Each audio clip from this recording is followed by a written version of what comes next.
Footage action డ్రామాను తలపించిన Bengal రెండో దశ ఎన్నికలు రేపే. ఈసారి తగ్గేదేలే అంటూ బీజేపీ అగ్రనేతలు ప్రచార బరిలో దూసుకుపోతే అటు తృణమూల్ పక్షాన అన్ని తానే దూకుడు కొనసాగించారు దీది. కామెంట్లు కౌంటర్లతో ఇరు పక్షాల మధ్య పొలిటికల్ వార్ నడిచింది. అయితే తొలి దశ పోలింగ్ లో బంపర్ ఓటింగ్ నమోదు కావడం, మమతకి పట్టున్న దక్షిణ బెంగాల్, కోల్కతా ప్రాంతాల్లో సెకండ్ ఫేజ్ జరుగుతుండటంతో ఈ పోలింగ్ పై మరింత ఆసక్తి నెలకొంది.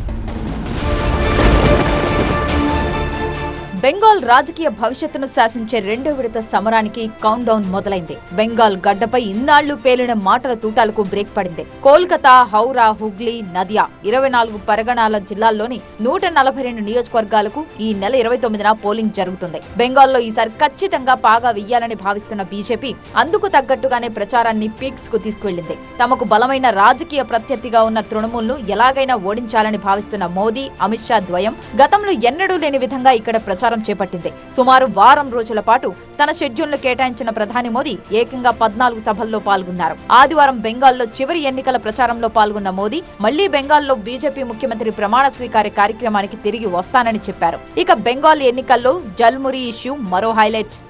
జాల్మురినే భీ కుచ్ లోగోं को जन्नाटेदार झटका दिया है.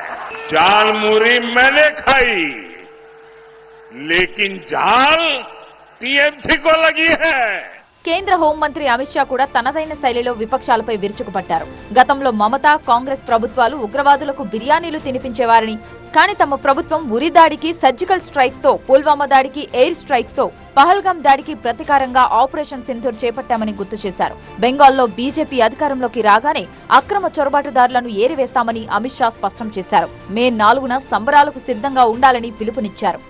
4 मई को वर्धमान का सीता भोग नरेंद्र मोदी जी को खिलाकर हम उनका मुंह मीठा करने वाले. మరోవైపు బీజేపీ ఎన్ని కుతంత్రాలు చేసినా, ఎన్ని దాడులు చేసినా బెంగాల్ గడ్డపై మళ్లీ గెలిచేది తృణమూల్ కాంగ్రెస్ పార్టీ అని చెబుతున్నారు మమతా బెనర్జీ. టీఎంసీ కార్యకర్తలను తలకిందులుగా వేలాడదీస్తామన్న హోంమంత్రి అమిత్ షా వ్యాఖ్యలపై లీగల్ కేసు నమోదు చేస్తామని కూడా ప్రకటించారు. পা ওপরে আর মাথা নিচে আপনি হিংসার কথা বলছেন, সন্ত্রাসের কথা বলছেন, কিন্তু আমি জানি কোনো ব্যবস্থাদের বিরুদ্ধে কেউ নেবে না। কিন্তু লয়ার যারা এখানে তাদের বলবো, ভিডিও আমার কাছে আছে, আমি দেবাঞ্জনকে দিয়েছি, কেস করবেন, এটা ইটস এ ক্রাইম। এ কথা হোম মিনিস্টার বলতে পারে না। బెంగాల్లో ఏప్రిల్ 23న 152 సీట్లకు ఎన్నికలు జరగ్గా ఏప్రిల్ 29న మిగిలిన 142 సీట్లకు పోలింగ్ జరగనుంది. రెండో విడత ఎన్నికలు జరగనున్న దక్షిణ బెంగాల్, కోల్కతా ప్రాంతాలు మమతా బెనర్జీ నేతృత్వంలోని తృణమూల్కు కంచుకోటలు. 2021లో జరిగిన ఎన్నికల్లో ఈ ప్రాంతంలోని 123 సీట్లను ఆ పార్టీ గెలుచుకుంది. బీజేపీ తీవ్రస్థాయిలో సర్వశక్తులు ఒడ్డినా కూడా ఇక్కడ 18 సీట్లని గెలవగలిగింది. గత ఎన్నికల్లో 77 సీట్లను గెలుచుకున్న బీజేపీ ప్రధాన ప్రతిపక్ష పార్టీ హోదాను సాధించింది. దానికి ఉత్తర బెంగాల్లో సాధించిన విజయాలే కారణం. దాంతో ఈసారి దక్షిణ బెంగాల్లోనూ ఆ స్థాయి విజయాలను సాధించాలని బీజేపీ ప్రయత్నిస్తోంది.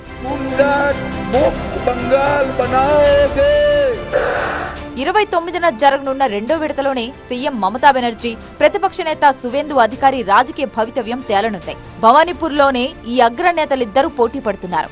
సర్లో భాగంగా భవానీపూర్లో ఏకంగా 51,000 ఓట్లను ఎన్నికల సంఘం తొలగించింది. మొత్తం ఓట్లలో ఇవి 21%. గత ఎన్నికల్లో మమతకు 58,800 ఓట్ల మెజార్టీ వచ్చింది. ఈ నేపథ్యంలో తృణమూల్లో ఆందోళన నెలకొంది. అందుకే తొలిసారిగా మమత క్షేత్రస్థాయిలో ప్రచారం చేశారు. పలువురిని స్వయంగా కలిశారు. జైన్ మందిరాలు, గురుద్వారాలను కూడా సందర్శించారు. మరి బెంగాల్ ఓటర్లు వరుసగా 4వ సారి మమతపై కరుణ చూపిస్తారా, లేక తొలిసారి బీజేపీకి పట్టం కడతారా అనేది చూడాలి.